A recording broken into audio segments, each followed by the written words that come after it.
Place the parts in the box onto a flat surface. Read the instructions carefully. Do not discard the box.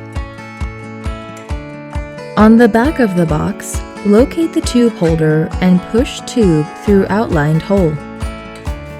Remove foil seal from tube. Avoid spilling the liquid.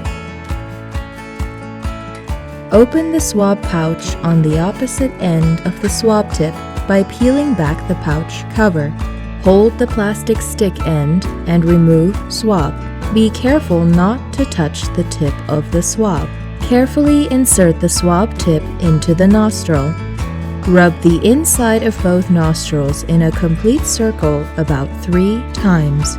Then remove the swab immediately and insert the swab tip into the tube. Mix vigorously and squeeze swab tip several times from outside of the tube. Then press the nozzle cap.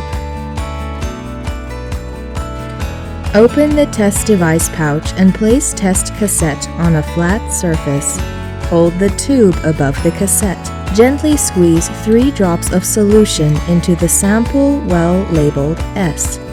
Keep the test cassette on a flat surface and start a 15-minute timer. After 15 minutes, read your test results.